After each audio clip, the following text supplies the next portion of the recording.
They didn't have fine wine, white tablecloths, or imported olive oil. What they had was grit and a pot of boiling water. In the early 1900s, Italian immigrants arrived in the US by the millions, more than 2 million between 1900 and 1910 alone. They came because in southern Italy, the land was exhausted, taxes were crushing, and opportunities were almost non-existent. Once they landed in neighborhoods like New York's Little Italy, they turned survival into flavor.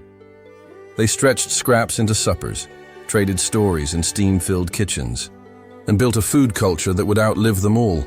Forget Alfredo and endless breadsticks. These were the real pasta recipes that kept families alive through the hardest years. Every dish tells a story of hunger, hope, and how a few cents off flour and tomato could feed an entire dream. Because in those narrow streets, pasta wasn't luxury. It was identity, and by the end of this video, you'll never look at a bowl of spaghetti the same way again. 1. Macaroni with tomato and garlic. Before there were shelves of sauces and imported wheels of cheese, there was something simpler: macaroni with tomato and garlic. It was the heartbeat of Mulberry Street. In the early 1900s, Italian mothers hunched over coal stoves, simmering crushed tomatoes with cloves of garlic and a drizzle of the cheapest oil they could afford. The aroma climbed scarred stairwells, chasing the sound of streetcar bells and crying babies. It wasn't abundance. It was ingenuity, flavor born from scarcity. Just pasta, a spoon of sauce, and prayers that the pot stretched far enough. Kids begged for the final strands, wiping the bowl clean with crusty bread. No basil, no cheese, no fuss. Only warmth, survival, and pride in every bite. And though each plate cost pennies, it fed something money couldn't buy: the feeling of home. For every immigrant aching with loneliness, one spoonful of macaroni made Italy real again. 2. Ravioli and light tomato sauce. In the packed alleys of Little Italy, ravioli and light tomato sauce wasn't just food. It was a sign something special had happened. Maybe a wedding. Maybe a Sunday miracle. Maybe just extra coins after a hard week loading ships. Each delicate pillow was handmade, rolled on flour-dusted boards, filled with ricotta or leftover meat. Mothers and daughters molded them gently, sealing the edges like tiny love letters. In the corner, a grandfather stirred a thin tomato broth scented faintly with oil and garlic. It wasn't rich, but it didn't have to be. It was clean, honest, deep with nostalgia. At dinner, steaming bowls brought tears and laughter in equal measure. For a few minutes, no one thought about the cold outside, the landlord's knock, or the pounding ache in their ribs. They only felt full in every way that mattered. In that light sauce, they found their place in the world again. 3. Pasta e fagioli. Pasta e fagioli. Pasta fazool. Wasn't just soup. It was stubbornness in a bowl. It meant, we'll eat even if we're broke. We'll smile even if bills are overdue. A simple pot of beans bubbled all day at the back of the stove, turned hearty with a handful of macaroni near the end. Onions, garlic, maybe pork rind if luck allowed, turned water into comfort. But often, just what they had, no meat at all. Just hope and beans and pasta. When winter slammed the tenements, families huddled close, scraping spoons across worn bowls. Every bite warmed bone and soul. They joked that fazool could fix anything: hunger, loneliness, heartbreak. And maybe it could, because in that one pot was proof you didn't need riches to feel rich. Just a splash of oil, dry pasta, and love simmered long enough to taste like survival and tenderness. 4. Pen with garlic and olive oil. When cupboards echoed and wallets fell silent, pen with garlic and olive oil, aglio e olio, answered the call. It was the dish for desperate times and proud people. In Little Italy's shadowed halls, they said one garlic bulb and a splash of oil could feed 6 souls. And somehow, it always did. The crackle of garlic hitting hot oil filled the air, its scent dancing down stairwells and into forgetful hearts. Nearby, Penny boiled furiously. No garnish, no sauce. Just golden garlic, silky oil, and the alchemy of need. Mixed together, it became poetry, a dish richer than anything in Manhattan's finest dining rooms. Not because of truffles or cream, but because of memory. Every forkful whispered of Naples or Bari or Calabria. When everything else had been taken, that one plate gave something back: comfort, control, and dignity from almost nothing. 5. Pasta with anchovy and toasted breadcrumbs. When cheese was a dream and meat was a rumor. Pasta with anchovy and toasted breadcrumbs stepped in like an old friend you didn't know you needed. They called it the poor man's parmesan, and it earned every bit of that name. Anchovies, salty, hidden powerhouses, melted right into oil, vanishing but leaving behind a tide of flavor. Toasted breadcrumbs joined the chorus, turned golden in the same pan, ready to cling to hot pasta. It didn't matter that it looked simple. Every bite was bold, crunchy, savory, humming with depth you didn't expect. No one needed marinara. This was marinara's older, wiser, hungrier cousin. In those crowded apartments, mothers spun gold from 3 common ingredients. Kids licked plates clean, cackling like they'd just tasted food fit for royalty. Humble, yes, but in that salt and crunch, lived stories of courage and brilliance, seasoned with survival, served with joy. 6. Tortellini in broth. When icy wind howled through the windows of New York winters, the smell of tortellini and broth turned cold tenements into warm sanctuaries. Steam fogged the glass, and bubbling pots whispered comfort up every floor. For immigrants from Bologna and Modena, this was more than a meal. It was a memory brought back to life. Tiny rings of pasta, stuffed lovingly with scraps of meat, bobbed like treasures in golden broth. Meat was rare, so the broth came from bones, begged from the butcher, coaxed for hours until the pot sighed with flavor. Each tortellina was handmade, pinched and saved for days that deserved celebration. Kids slurped the broth first, their eyes sparkling as they hunted for those little pasta rings hiding in the steam. This wasn't about portion size, it was about intention. Even during the hardest stretches, that one bowl said more than words: patience, care, and home still lived here. Which of these dishes reminds you of your own family's table? Drop your memories in the comments below. What pasta did your grandmother make on cold evenings or Sunday afternoons? And if this journey feels like a taste of your own roots, don't forget to like, share, and hit subscribe so the stories never stop simmering. 7. Gnocchi and tomato sauce. When flour ran dry but potatoes could still be found cheap, gnocchi and tomato sauce became the soul of supper. Every grandmother in Little Italy had her secret. Some made them soft as pillows, others chewy like dumplings. All shaped by hand, rolled out over floured tables lit by flickering gaslight. The sauce? Humble but fierce. Crushed tomatoes, dancing garlic, maybe a kiss of oregano if a neighbor shared. Gnocchi dropped into boiling water, sank, then floated back up like tiny victories. Soft, warm, and meant to be shared. On Sundays, kids lined the table early, eyes wide as steam poured from the pot. Even when the cupboard was bare, these little potato clouds made sure no one ever left hungry. This dish reminded every family that something as ordinary as a potato could carry the entire weight of love and deliver it on a fork. 8. Stuffed shells with cheese and meat. Come Sunday, the kitchens of Little Italy lit up. Stuffed shells with cheese and meat turned quiet buildings into buzzing celebrations. The scent was unmistakable. Browned beef, crushed garlic, bubbling tomato, and melted cheese drifted down the halls, knocking on doors before anyone else could. Mothers blended scraps, ricotta, breadcrumbs, bits of ground meat, with parsley and pride. Each shell was carefully filled, lined like soldiers in a baking pan, swaddled in sauce. Into the oven they went, covered not just in cheese but anticipation. When that door opened, wealth poured out. Not money, but gold in the form of rich aromas and family joy.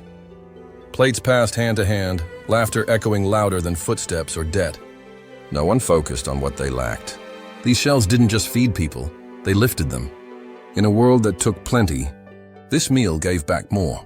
Celebration, dignity, and enough love to fill the whole room. 9. Fettuccine al burro. Long before Alfredo was a restaurant staple, there was fettuccine al burro, pasta kissed with butter and a whisper of pride. In Little Italy's tenements, butter was precious, which meant this dish wasn't just comfort, it was luxury. Wide ribbons of pasta danced in boiling water while mothers waited beside a low flame, melting butter to golden perfection. If fortune smiled, a little milk or grated cheese joined in, but often the butter stood alone, coating each strand in silken simplicity.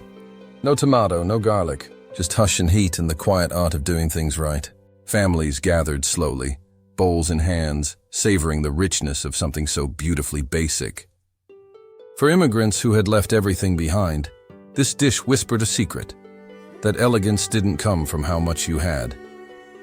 It came from how deeply you cared, and with just butter and pasta, they built proof that grace could still live on a plate. 10. Pasta alla norma. When summer hit and eggplants blushed under sunlit skies, Little Italy found Sicily again, in platefuls of pasta alla norma. Pushcarts piled with eggplants spilled down Mulberry Street. Families snatched them up, fresh and cheap, then brought them home like treasure. Mothers turned each slice in hot oil, wrists flicking with confidence, arms kissed by heat. The smell? Earthy and sweet curled through open windows. Sauce simmered, tomatoes full of warmth and memory. Then came the pasta to bind it all. Even when the cheese was too dear, ricotta salata just a wish, they made it work. Maybe a dusting of breadcrumbs, maybe nothing at all, but it didn't matter. Because when they stirred it all together, they weren't just making dinner, they were tending to legacy. Each bite whispered of Catania, of family laughter carried on sea winds, of streets left behind. This dish didn't need ingredients to remember where it came from. It just needed heart. 11. Orecchiette with greens and garlic, from the sun-baked hills of Puglia to the worn stone stoops of Little Italy. Orecchiette with greens and garlic traveled across oceans and never lost its soul. Little ears of pasta, shaped by hand and pressed by fingers, landed in boiling water with purpose. The bitter greens? Whatever could be found. Dandelion from the market, turnip tops left behind, wild mustard pulled from empty lots. In a pan, garlic, a splash of oil, and quiet resilience. Everything came together in a bold, clean flavor that tasted stronger than its parts. Kids cringed at the bitterness at first, but parents smiled knowingly. This was the taste of heritage, strength, and quiet triumph. It wasn't just a meal. It was a message cooked into every bite. Even hardship can become nourishment. Even scarcity can turn beautiful.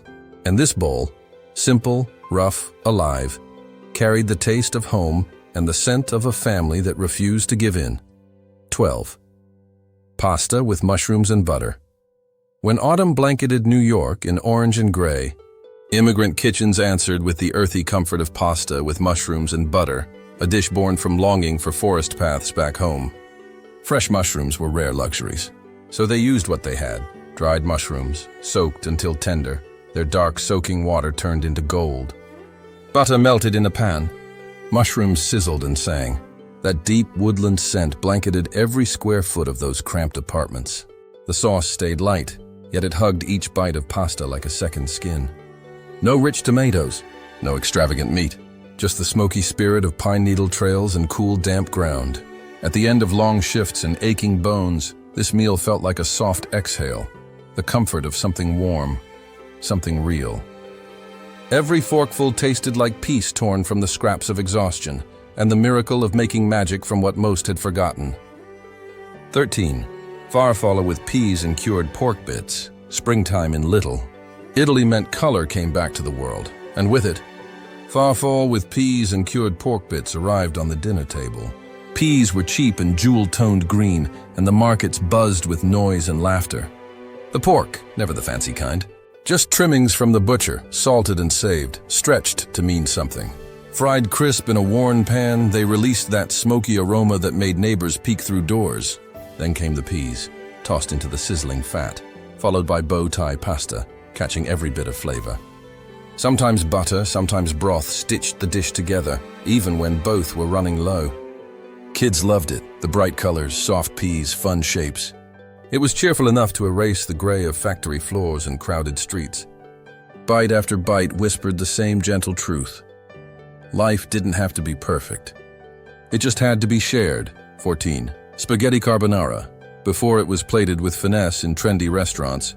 Spaghetti carbonara belonged to the laborers, built not from cream or pomp, but from survival and dreams. In New York's Italian kitchens of the early 1900s, families had what they had: eggs, pork bits, black pepper. And that was enough. Mothers whipped eggs in chipped bowls while fathers crisped pork in sputtering pans. When hot pasta hit the egg mixture, steam turned simplicity into luxuriously silky sauce. No recipe, just rhythm. Pepper filled the room, cutting through winter and weariness. Meat was scarce, but its essence carried the dish. For a few fleeting minutes over dinner, time slowed. It felt like Sunday, even on a Monday. Carbonara said, "We can make richness from scraps.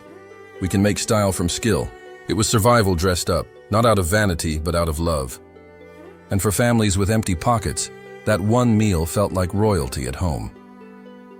15. Pasta puttanesca, sharp, bold, unapologetic. Pasta puttanesca wasn't just a meal, it was a statement. In a time when families whispered through hardship, this dish shouted. It filled narrow tenements with the perfume of defiance, anchovies, garlic, capers, and olives sizzling in urgency. The sauce didn't take long to make, but it lingered in the nose, in the soul. One whiff was enough to pull neighbors downstairs, spoon in hand. Every ingredient was a fighter, salty, loud, unforgettable. Anchovies came from the docks. Capers were stretched thin across weeks. Red pepper was borrowed with the promise to pay tomorrow. In crowded kitchens where people often forgot to dream, this pasta woke them up. Sauce-covered fingertips, stained plates, and demanded joy. Puttanesca told the world, flavor doesn't check your bank account. Even in struggle, we can make something hot, zesty, unforgettable. This wasn't just food. It was courage boiled and served with a grin. 16. Macaroni bianco.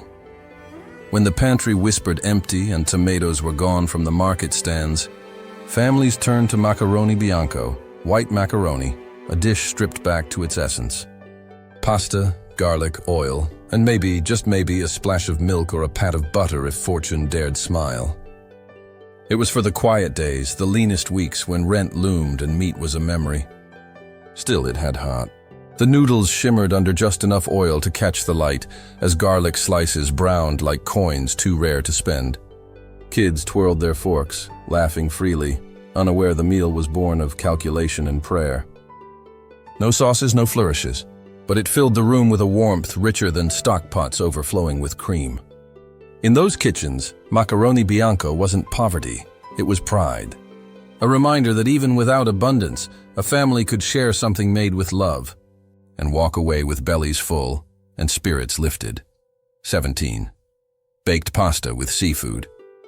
When salt from the sea drifted inland. Carried by wind or rumor of the docks, little Italy knew what was for dinner: baked pasta with seafood. It wasn't the feast of kings, but it smelled like one. Fishermen sold the scraps, cracked clams, broken mussels, bits of fish left behind. Immigrant mothers took them gladly, treasures wrapped in old paper. At home they were transformed, tossed with pasta, tomato sauce, breadcrumbs, the edges browning to a golden crisp in the oven. The aroma escaped first, full of garlic and sea and pride. Curious neighbors knocked before they even smelled the bread. Plates clinked, forks lifted. Laughter grew louder with every bite. This wasn't just dinner, it was a bridge. From New York to Naples, from the harbor they arrived at to the coastlines they had left long ago. In every crisp mouthful, there was history, honor, the belief that even scraps deserved a second life. 18. Pasta with fresh fish in tomato broth. The men rose early and walked to the Fulton Fish Market, their boots crunching over wet cobblestones, the air thick with salt and sweat. Whatever their coins could carry, fish heads, bones, or tiny whole fish, was wrapped and brought home with purpose. By nightfall, that bounty became pasta with fresh fish in tomato broth, a dish that smelled like sacrifice and comfort. The broth simmered softly all day, gentle and red, deepened with garlic and herbs. Pasta met it like a partner. Bread dipped in hours before the bowl hit the table. This wasn't fancy. It was family food, the kind that let you close your eyes between bites just to remember. Somewhere far across the ocean, the waves still kissed the rocks, and the fish still sang. In every spoonful, there wasn't just nourishment, there was remembrance. A hot, fragrant bowl that fed bodies and brought back the coastlines their hearts had never left. 19. Pizzi with wild herb and garlic sauce. Before pesto became a supermarket staple, there was something rougher, sharper, pizzi with wild herb and garlic sauce. In the Tuscan hills, pizzi was rolled thick by hand, no machines, just fists and flour. That tradition traveled to New York, landing in modest tenement kitchens. No basil, no pine nuts. But the city had gifts too. Wild parsley, dandelion greens, maybe even spinach snuck in from a neighbor's garden. Crushed with salt, garlic, and a drizzle of oil, the mixture hissed as it hit the hot pasta. Peachy soaked it up like it remembered home. The smell alone made tired eyes brighten, old stories rise again. This wasn't dinner, it was defiance. A reminder that flavor could bloom in the most unlikely cracks of cement, just like families did. They didn't need fancy. They needed greens, garlic, and grit. And that was enough to turn scraped-together herbs into a feast that felt rebellious and rooted. 20. Straccianati with roasted peppers. In kitchens lit by blue flames and soft sighs, straccianati with roasted peppers painted the evening with the colors of memory, red, gold, and smoke. Straccianati meant dragged, because each pasta piece was shaped by hand, pulled gently across wood by women who knew the rhythm by heart. From Basilicata to New York, that technique never changed. When summertime hit, pepper-filled markets overflowed. Families carried them home in string bags, charred them over fire until sweet smoke peeled the skin away. Mixed with oil, garlic, and maybe a few wrinkled olives, the sauce turned silk on the tongue. Sweet, bold, unforgettable. Straccianati held it close, absorbing not just flavor, but a feeling. It was sunshine, defiance, and a kind of magic that brushed against memory. As plates moved from hand to hand, silence fell, not for lack of conversation, but out of pure reverence. Even here, beneath soot-stained ceilings, a bowl could taste like home. 21. Casarecce with anchovy and herb sauce, on nights when payday came and went, and the pantry looked like a prayer waiting to be answered. Casarecce with anchovy and herb sauce brought quiet salvation.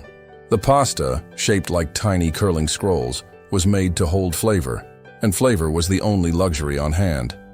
Anchovies, humble but mighty, melted into hot oil, vanishing into depth. Parsley or oregano, whatever clung to the windowsill, was stirred in slowly as mothers whispered songs from the old country. The sauce shimmered with life, not lavishness. In one pan, dinner transformed into something powerful. Kids waited at the table, forks restless, stomachs singing. There was no meat, no cheese, and no one missed it. Because in every swirl of casarecce was wisdom whispered across oceans. That flavor didn't come from cost, but from care. And even when cupboards were nearly bare, there was still pride on the plate, and a legacy passed down bite by bite. 22. Bigoli in onion sauce. Few dishes could turn tears into comfort like bigoli in onion sauce. From the Veneto region to cold tenement rooms, this pasta came wrapped in patience. Bigoli, thick, rough, made by hand, was the perfect messenger for flavor forged through time. Onions, cheap and dependable, were sliced thin and left to sweat slowly in oil. Their raw sting gave way to something golden and sweet, filling the apartment with a scent that clung to curtains and hope. As the caramelized onions wrapped around hot pasta, silence followed. Not the silence of hunger, but of reverence. Tired fathers, aching from factories, paused to breathe in its warmth. Kids rubbed their watering eyes, drawn to the table by what they smelled more than what they saw. It was simple, honest, and in every bowl, a quiet truth waited, that the humblest things, when coaxed with time and love, could bring both comfort and gratitude. 23. Trophy with pesto-style herb and garlic. Before store-bought pesto filled shelves, families made do with whatever the city offered. Enter trophy with pesto-style herb and garlic. From Liguria came trophy, tiny, twisted pieces, hand-rolled and left to dry on cloth-covered tables under open windows. They didn't have basil or imported cheese, but they had creativity. Parsley, wild greens, spinach leaves, from markets, yards, and borrowed baskets, were pounded with garlic, oil, and salt into a ragged green paste. No pine nuts, no parmesan, just spirit. The sauce hit the warm pasta and clung like it belonged. The kitchen filled with life, bright, fresh, green like spring after a long gray winter. Neighbors stopped by at the scent, drawn not just by hunger, but by connection. Plates were shared, stories exchanged, because food like this wasn't just flavor, it was family. Trophy carried the old world in every bite, proving you didn't need perfect ingredients to remember where you came from. You just needed each other. Pasta allo scarpariello, they called it shoemaker's pasta, Pasta allo scarpariello, a dish born of barter, built on scraps and remembered for its fire. In Naples, cobblers traded shoes for leftover cheese and tomatoes. In New York, the spirit lived on. A few bruised tomatoes smashed into sizzling garlic and oil became the base.